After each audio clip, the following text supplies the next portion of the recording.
I made a very bold statement 2 years ago that the S330 would be the camera to beat for other companies for years to come. How can eufy top an already great device? It's something that has to be seen to believe. I'm Wanderer001. Let's get into it. To start things off, this is a sponsored review by eufy, and they did reach out to me and send me this camera before the actual launch date so that I could review it and create this video. However, the only reason I agreed to review this camera was because I have reviewed several other eufy products in the past and have been extremely happy with them. Starting things off, we have some general specifications. You are looking at a device that is 5.5 inches long with a width of 2.5 inches, depending on where you're measuring it. If we come to the front of the camera or the business end of the camera, there's a lot to talk about. Starting with our lens, you are looking at a 1/1.8 CMOS sensor with an aperture of f1.0. The previous model had a aperture of 1.4. So if you can guess what that means, more light gets into this camera, allowing it to have clearer night vision. And that night vision is one of the technologies that separates this camera. How does it look against some other companies' color night vision technology? This is an example of different cameras and how they view things in the dark. This is an example of different cameras and how they view things in the dark. This is an example of different cameras and how they view things in the dark. This is an example of different cameras and how they view things in the dark. The video resolution is 4K 3840 by 2160. It has a field of view of 135 degrees with a 112 horizontal and 60 vertical. You have 8 times digital zoom and get 15 frames per second. Coming down, we have 4 850 nanometer IR lights, allowing you to see in classic black and white up to just shy of the 33 feet away. Up here at the top, which might be a little difficult to see, but if I shine some light on them, you have a dual microphone array that is AI driven for noise reduction. This helps filter out wind noise, along with the shape of the camera front here, as well as other sounds that you might be getting. I tested this out in several different ways with some noise in the background, which I'll let you hear a little later. But I will say, the clarity from the dual microphone system was very, very good. Coming down, we have 4 LED nodes, one on either side, and then in our LED nodes, which might be a little tricky to see, you actually have a light sensor. But these LED nodes are unlike any nodes that you've seen on any other camera before. Why is that? Because these are adaptive LEDs, meaning they can automatically adjust as a target moves through frame, lighting the scene optimally based on what it's tracking. Not only that, in the application, when we get to that later, you can manually control in the live feed what you're targeting and have these adjust themselves so that you see that target more clearly. I said that this was a step up from the S330, and these make up the reasons why. Coming down, we have our PIR sensor, as you might expect for a battery-powered camera. You have a heat-based motion sensor. But this right here is vastly different than what was on the S330. This is a radar, which when working in conjunction with the PIR sensor will give you more accurate triggers than just a PIR sensor. And we're talking for pets, vehicle, people, general motion. Having the two work in tandem means that you will get less false positives than with just a PIR-based sensor. The radar has a range of up to 39 feet, and using the PIR sensor and the radar, you have a 120-degree field of view for the combination of the two. These ranges and sensitivity can all be changed in the application. When we come to the top of the camera, you can see there's one big thing looking at you right here, and that is our solar panel. That is built right into the camera. You don't have to worry about a separate peripheral. The solar panel is actually 50% larger than it was on the S330. Not only that, 1 hour of sunlight a day is enough to keep the camera fully charged. The solar panel, even in less than optimal charging conditions, as you can see here, still charge the camera. While it might not be maximum efficiency, you are still getting a charge even in overcast, dreary days, as you see. Worried about mounting this under an eave? You don't have to worry, because even if the solar panel is partially covered, the solar panel will still continue to work and charge the device, because it's not a one or nothing with this solar panel. Parts of it can be covered and you're still going to get a solar charge from this. It also has a coating to protect it against dust, water, and still maintains that high solar efficiency. If you saw my other one, you can kind of see there's a difference in how those solar cells and panel and coating look. There's a little damage on the other one. Coming to the bottom of the camera, we have this jutting portion right here, which is where our radar lives. We have our speaker and QR code for pairing to an app. We have the sync button, as well as if we open this nice weatherproof channel with a deep ridge to keep the water out, you'll see that there is a USB-C port right there for charging the camera if you need to, or attaching that solar panel right to the camera to keep things topped off. One other trick that this USB-C port is going to do is allow you to power this camera, giving it the ability to record 24/7. With a standard battery-powered PIR sensor-based camera, you only get motion clips. Even with a radar, you only get clips. If you power this camera, you will be able to record 24/7. It is ridiculous the amount of features and options that eufy has packed into the S3 Pro here. But if you don't want to plug this in and just want to have it operate over battery, you have a 1300 milliamp battery. On the back, we have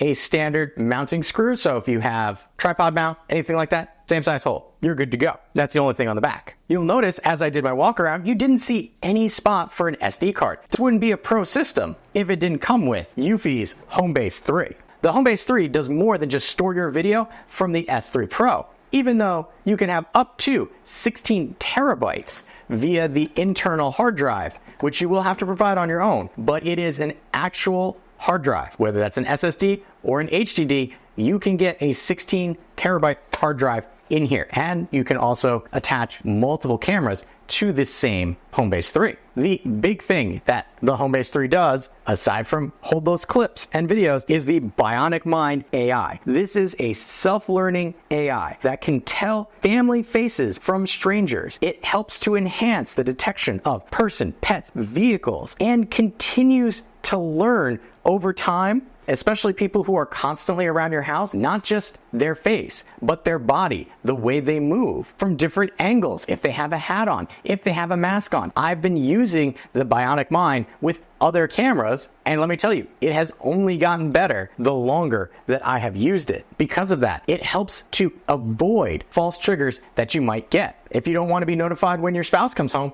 you can do that because it knows their face, and you can set it up to not notify you. The Homebase 3 can store up to 50 unique faces, but the Homebase 3 and the S3 Pro here, as well as that solar panel, only part of what you get with this camera system. So let's take a look at what else we get in the box. You get 2 cameras, a Homebase 3, quick start guide, eufy protection sticker, and then important information. We have all of our mounting stuff. Notice we have 3 of these. We've got cat cable, USB-A to USB-C connector.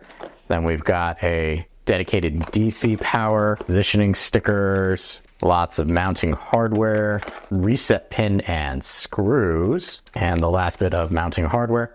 And the reason I say there's 3 of those, if we look over here, there actually is one extra thing that you get with this, which is a external solar panel, which is 5.5 inches by 5.5 inches, as it is a perfect square, which allows you to mount the camera where you might not get any sun because you'll get it from this solar panel. The solar panel is, if we flip it over, a 3-watt panel and has a mounting hole in the back and has a cord that is just shy of 6 feet long and has a USB-C type connector. So if you're worried about not having optimal placement for this camera, don't worry, you have plenty of peripherals to help you with that, which is why this is a pro solution. Now that we've seen all the things that come with our camera, what's next? Well, that is setup. And with the S3 Pro, because it comes with a Homebase 3, you do have to set that up first before you set up this camera. And I will show you what it was like when I set the Homebase 3 up previously, and then we'll move on to the setup of the S3 Pro, which I'm going to tell you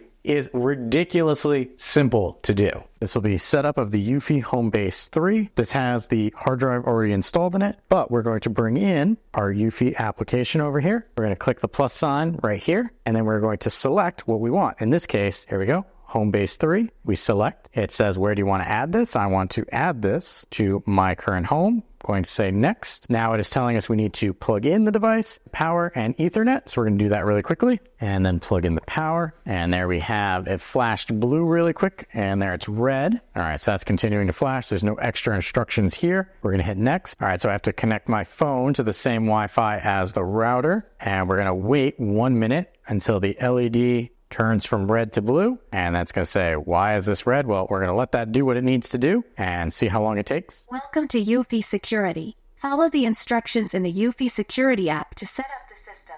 And there you go. It's ready to go. So we're going to hit next over here, and there is a QR code that I need to scan. There'll be a QR code underneath here that we're just going to go grab. Homebase has received a pairing request. Press the sync button on the back to accept it. It's a little tricky for this setup, but right there, flashing, we're going to press that. So now I'm going to flip it around. Homebase was added successfully. And there we go. Homebase was added successfully. In the app, it says, give it a name. So we're just going to call this Homebase 3, and it was added successfully. I'm going to hit next. So I can add familiar faces. I can take a photo, or I can do it from the album. We're going to skip that for now, since we're just setting up the Homebase. It's quickly going to check for firmware. It does require an update. And what I'm going to swipe down from the top here is, since it has a hard drive in it already, it wants me to format that hard drive. So we're going to update it and then format the hard drive. This will be setup of the eufy S3 Pro. You got to be by your Homebase 3. You're going to come into the application, select the plus sign, and then we're going to select battery camera. This is a pre-build of the application, so that's why things might look a little fuzzy to you. But here we have the S3 Pro. I'm going to select that. I'm going to add it to my home, so Wanderer Home. You've got to have this camera within 1 millimeter of the Homebase. So you go, I am ready. On the bottom of the S3 Pro, there is a sync button, which we are going to press for 2 seconds until you hear a beep, which you do. And then on the application, we're going to hit next. And there's a chattering going on between the two of them. There's a high-pitched beeping that I can hear. So it is trying to pair the two devices. Device was added successfully. And there we go. It was added. You can see Alex A is already picking it up. It's already picking up my movement as I'm standing in front of it. So we're just going to kind of point it that way for a moment, because then we do next, and it's showing that the battery is 76%. It suggests we charge it. Takes about 8 hours to fully charge, showing you where the charge port is. So that's kind of nice. And you can test your Wi-Fi signal strength. So I can say, I'm ready. It's showing that I have great signal strength, as you might imagine, because it's right back there. And then it's loading up the live feed for this. And we'll probably just see the Wi-Fi router behind it once it loads up. This part's interesting. It's a pre-production, so it's kind of got watermarking of my email. So I don't want to show you that, but it's showing best practices for mounting solo, best practices for mounting with a solar panel, mounting guide, mounting template, how to use the brackets, how to place the brackets, proper angling of the camera, and then next. And where will this be going? Backyard, front yard, blah, blah, blah. So for me, this will be in the backyard, and select next. So right now it's set for most efficient notifications and the microphone on and audio recording on. That's fine. And there we go. Setup is done. As you saw, not terrible at all. Some extra specs of the S3 Pro. It is compatible with voice assistants such as Google Home and Alexa. Not only that, it is compatible with Apple HomeKit. This is going to be one of the few cameras that supports that. So if you live in that universe and need that, then this camera just jumped to the top of your list, I'm sure. It has an IP rating of 67, which means, as you might imagine, for an outdoor camera, even if you expect it to be under an eaves, it's going to get kind of wet. Well, while I was testing it, it got very wet. I had it rained on constantly. And the other camera that comes with this, because it is a 2-pair set, is still out there getting rained on. So don't worry. IP rating, great. We talked about that front before, helping with noise reduction from the wind. That also means that this lip helps channel rain away from the lens, so you're not going to get a lot of drips on it. One other thing that the S3 Pro supports is eufy's cross camera tracking. It is a unique feature that allows you to, when the same individual appears across multiple cameras within a specific time frame, which are all adjustable by you, the Homebase 3 will automatically locate and merge these clips into a single long-form video. This allows you to easily review the entire activity of a specific person in a single video clip instead of having to hunt around. Before, what I would do is I have a doorbell. I have a camera on the side of my house. I have a camera in the back of my house. I have a camera in another undisclosed location on my property. If somebody wandered into my yard, I would have to open up each of those individual cameras to see the clip, or even open up the clip section to see all of the clips. With cross-camera tracking, I don't have to. I get one video clip and I can review it. And in fact, I can review it on a timeline that allows you to adjust the speed of the review of it, and you get to see all the action in one place. If you haven't tried it out and you have supported eufy cameras, I strongly recommend checking that out. But cross-camera tracking is a feature that needs to be set up in the application. Not only that, you can make adjustments to the radar, the trigger types, trigger zones, and all of the new things that this camera can do. So let's take a look. This is the application for the eufyCam S3 Pro. I have 2 different cameras, as you can see. Just know some of the things that you're going to see are because this is the pre-production version of the app. 99% of the app is in place, but there's going to be some things that you notice that won't look quite the same, mostly pixelation stuff. Right here we have a screenshot of the video feed from the last time it was open. You have the camera name, the battery status, and if it was charging, you would see that kind of flashing as it was moving forward. You have a Wi-Fi signal strength, and then a little sun there to also let you know, hey, it was charging. Right here we have our replay mode. This number in the box indicates the triggers that you have available to you. So if I clicked on that, it would bring me right into the triggers for this camera, and we're going to come back to my devices. And likewise, if I select the replay, there's another place that we can access this, but it's showing me the replay right here, and we'll touch on that when we actually get into the camera itself. Over here in the right hand corner, we have 3 dots that gives us access to quick menu. We can sleep or snooze the camera from 30 up to 12 hours, meaning it will not record, it will not send you notifications, and you can do that for a set period of time rather than just turning the camera off altogether, which I really like eufy products for doing. And then here we have a quick toggle to access the camera settings without having to open up the camera. If we select our play button right there, that is going to give the camera a chance to launch itself. And right here we can see everything is opened up. In the upper right hand corner, that's our settings. We'll touch on that momentarily. We have our alarm. If I select this, it will allow me to trigger an alarm where we have camera sound only, camera sound and spotlight, or trigger the home base. If I do camera sound only and hit continue, now we get this notification. Outside, it's making a sound, which sounds very much like this.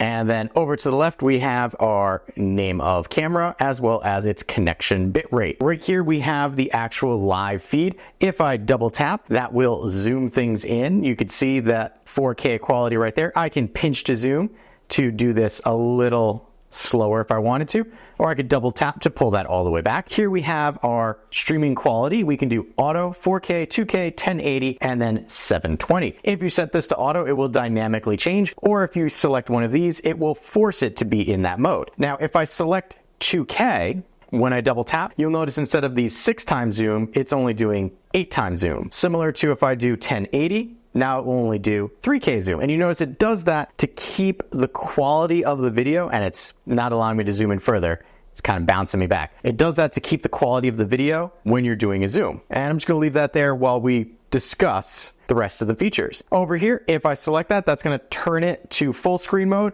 I can select the back button there and it will flip things back around. Coming down to our options menu down here, we have record. Selecting record will record in real time whatever's happening in the scene. Stopping that will save it to the album so you can access it later. Here we have our sound. Well, we can turn that on and off. Do we want to hear sound from the camera? Here we have our talk. So right now I have enabled this and people, if they were out there, could hear me speaking, and probably the animals think I'm crazy. If I tap it again, that's going to turn it off. So that's your full duplex. You're not pushing to talk, waiting. It's conversation. It's very much like being on a phone, which is why the picture looks like that. Here we have our light, and the light is going to be a little tricky because, well, as you might imagine, I'm in the daytime right now, so I can't actually do anything with the light because you can't see it. But if I turn the light off, I can explain a little bit about what happens. So one of the great things that eufy has introduced with the light mechanism is the ability to adjust the light. If you've got 2 targets, 3 targets, you can select an individual in your picture frame and then adjust manually the light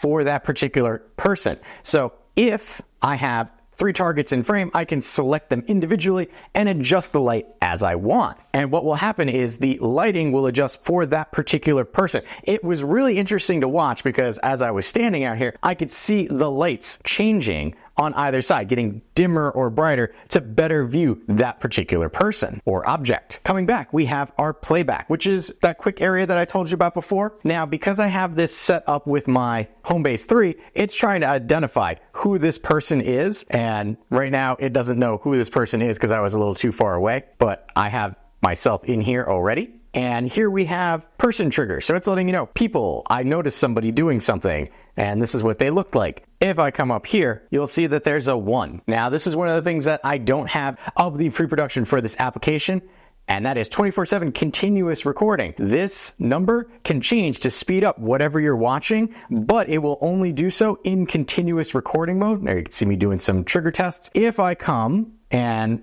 scroll later, here I know that there's a pet that walked through frame. Here's a deer just walking through frame. You also have snapshots that can get added to this timeline, as you can see.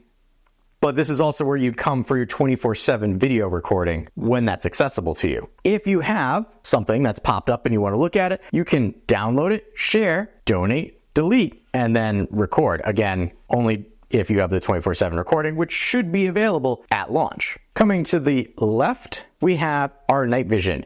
Now, there are several different options for night vision. You have your standard night vision, which you can't see right now, but I'll throw up on screen some test video. And that's going to be really good night vision, colored night vision, just based on some lighting around. You have the like daylight, and any one of these that you select will set it as the default. The daylight makes it even brighter, like unbelievably bright. And when they say day-like, they really mean it. It is remarkable the amount of detail that you can see. You have your spotlight mode, which will turn the spotlights on and then go into the colored night vision mode. The other two, no spotlights at all. That's just with the ambient light around the camera itself. And then you have classic infrared mode, which is going to use those 4 IR lights and give you classic black and white. Coming back, we have our events. If I select events, that's going to bring me into the events area where you're going to see, hey, well, it saw some people, and that person is me, Wanderer 001. It knows because of the Homebase's 3 bionic mind. But these are also things that I showed you on the timeline. So here's me walking around. It knows it's me because it identified me there. And then just like on the timeline, we have download, share, donate, delete, and we could favorite this, which is something we couldn't do from the timeline. The only problem with events is it backs us out of the camera. We have to click back into things. Last, we have screenshot, which I appreciate the naming of it, but the scissor icon still is a little weird to me. But that will take a still image of whatever you happen to see on screen at that time. And those are all of our camera controls for the S3 Pro. If we come back up to the sprocket icon, these are going to give us the camera setting. First and foremost, in the upper right-hand corner, this is going to be a toggle to turn the camera on and off. You want live feed happening or not, that's how you would do it. Here we have our name, whether it's getting sunlight, battery, and Wi-Fi status. And then this is one of those pre-production things that's a little blurry right now. Moving down, we have motion detection. If I select this, well, we turn on motion detection. We have the ability to select activity zones, which is going to flip things around. and we can have an activity zone where I say, well, this little hexagon, I only care about stuff over here. And I put that in place, and I can do another one, and I can say, well, only over here, and do, yep. So now these two activity zones are the only time that I will get notified if something makes its way through there, because, well, I don't care about anything else. It is very useful, especially if you're using it in a very crowded area. Coming down, we have our detection sensitivity. By default, it's on 4. I wanted to make sure I got lots of triggers, especially with the animals in my area, so I bumped it up to 6. Next, we have detection types. Human recognition and human detection. Notice it says empowered by the Homebase, so you'll need that. Just like the vehicle detection, empowered by the Homebase, pet detection, empowered by the Homebase, or all motion. I don't get vehicles in my backyard, but I do want to know if a person's back there or a pet. Coming down, we have detection heat map. So here we go. This heat map will help you understand where specific triggers are coming from so that you can kind of get a better idea of where it's picking things up. So here you can see it's got a bunch of the events where I was walking around, and then it helps you manage, hey, maybe you should change your camera settings, set up some activity zones, things like that. And then you've got your motion test. So if you need to figure out if where you have it mounted is actually going to trigger anything, you can test it when you have it up there. To the right of that, we have power management. Right here, we're gonna skip that for now. Coming down, detection statistics.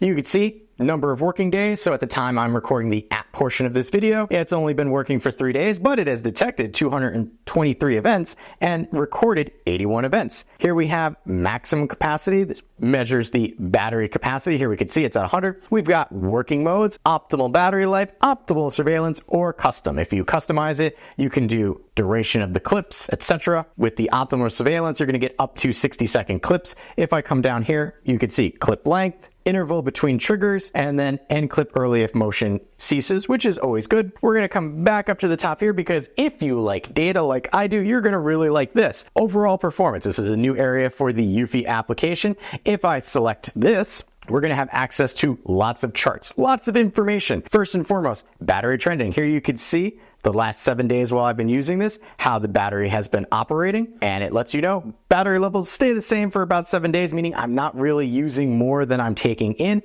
And then energy efficiency, so you have carbon emissions, water savings, and equivalent tree planting. This little sprout, just like in the past with other eufy products, will grow into a very large tree the more that you use these devices. Solar charging, well, here we go. We can see external solar panel and then built-in solar panel. Right now I've only been testing the built-in solar panel, and that's this dark color. If you were using both, you would see an alternative color for the external solar panel. And then coming down here, just like before, you can see your green energy information. There is a 30-day chart, but I haven't had this long enough for a 30-day chart yet. Next, we're going to move on to consumption. This is really great. This is a new chart. I love charts. This lets you know motion activation, manual controls, and other. And here you can see I've been playing with it for the last 3 days to get some data points, and you can see motion activation and manual triggers. Oh, I got a few more motion activation than me triggering it. But the other day when I was really playing with it, you could see I was setting off the camera more than it was getting motion triggers. And it gives you a rough example of the power consumption. So on this day, it used about 345 milliamps. On this day, you're looking probably about 130, 140 milliamps. But if we come down here, even more power consumption,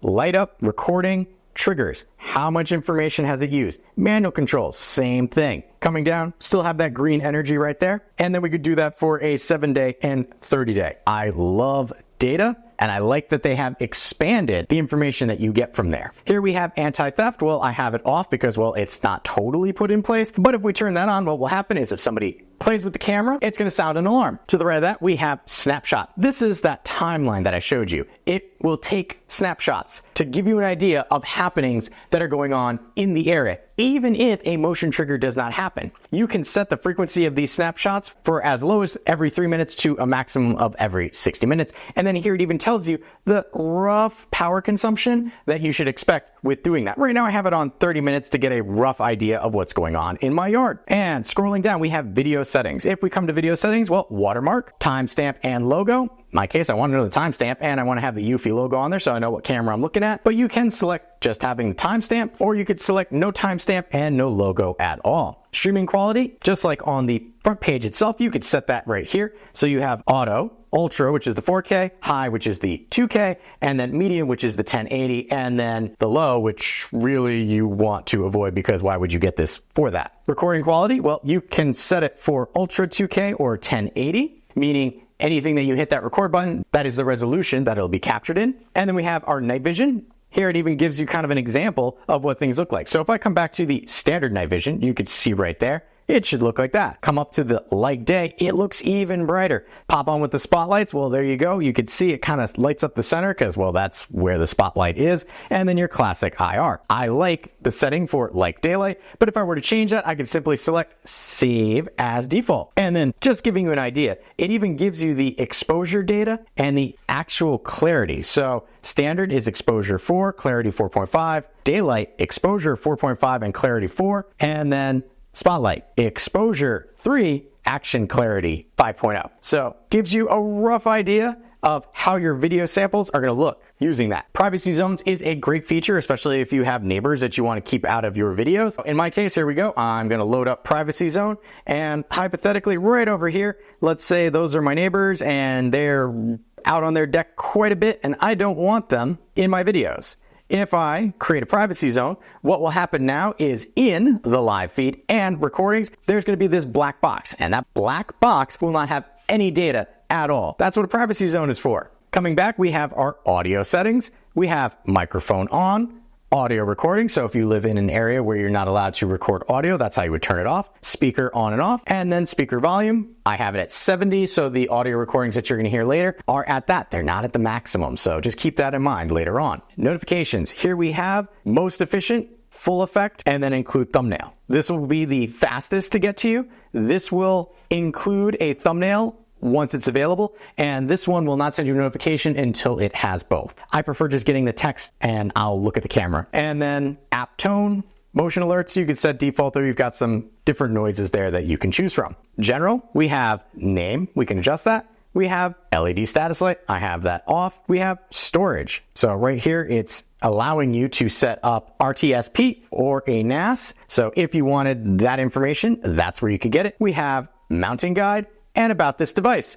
This is where you'll be able to find firmware, but also other very sensitive information that I don't want to share in the video. Here we have share device. Just keep in mind, you can invite somebody, you'll need their email. They will also need to have a eufy account in order for you to share your device. And then share your thoughts with eufy about this particular camera. And last but not least down here is remove this device. So if you no longer have this device and give it to somebody else, well, make sure to remove it from your account first. And that is everything that we can do for the S3 Pro in the eufy app. Now that you've seen just how powerful the application is for the S3 Pro, well, what's next? That's testing. eufy's made a lot of bold claims for this camera. I want to see if they actually work as well as they do. First being that AI-assisted dual microphone setup. How good is the audio we get from this? Let's take a listen. Sally sells seashells by the seashore.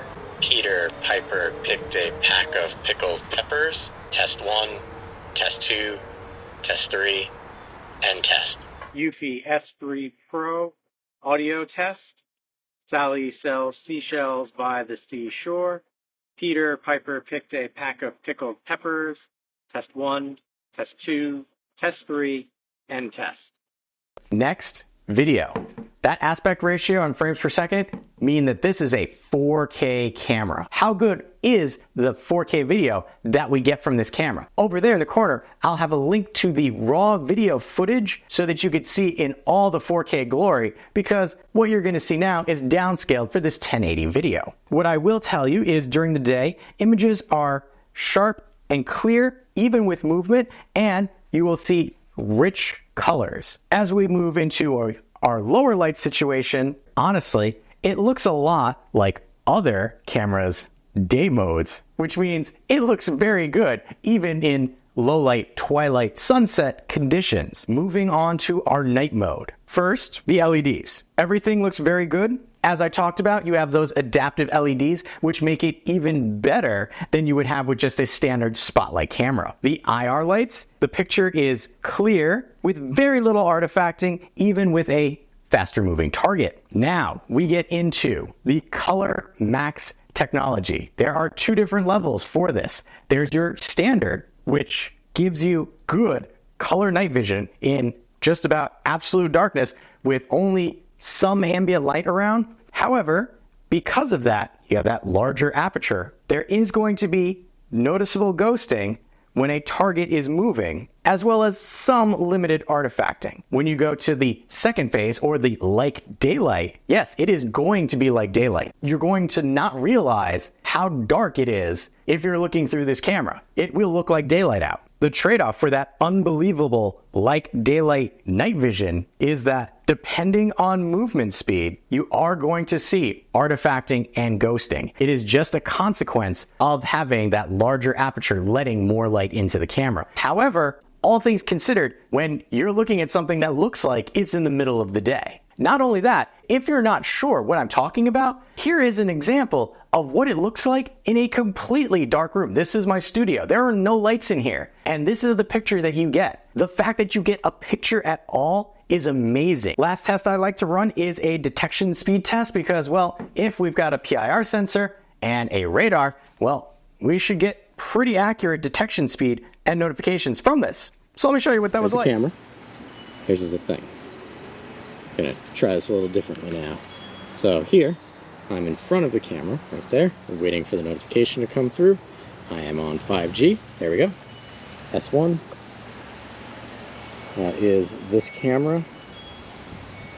Right there. And we'll let that load up. Yeah, just about when I got into frame. So, not bad timing at all.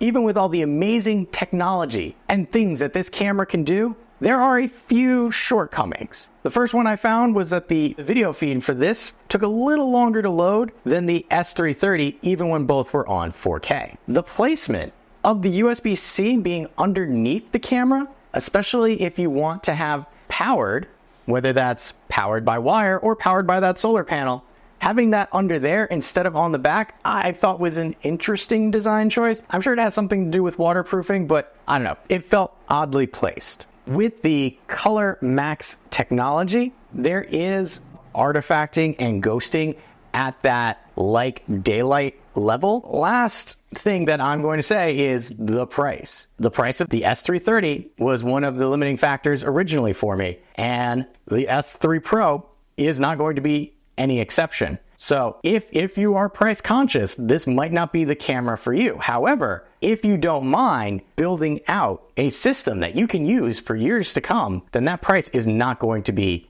a hindrance for you. Eufy has once again set the standard for what an outdoor battery camera is capable of, with the ability to adjust light from the LEDs to the like daylight picture quality in the dead of night. Even if you already have the S330, I would think about upgrading, or at the very least adding to your home's setup. The camera, honestly, is just that good. In fact, I don't often leave cameras up after I'm done testing them, but the S3 Pro will now become part of my permanent home setup. Because of that, I can strongly recommend the Eufy S3 Pro. If this sounds like the outdoor camera you've been looking for, I will have a link where you can pick one up for yourself in the description area below. If you appreciate the time and effort that goes into making a comprehensive video like this, make sure to hit that like button to help other people find the video as well. If you like what I'm doing here and want to be notified of my next review, hit that subscribe button. Still not sure if this is the right outdoor camera for you? On screen now, you will see 2 other outdoor camera reviews that I have done to help you make a more informed decision for yourself.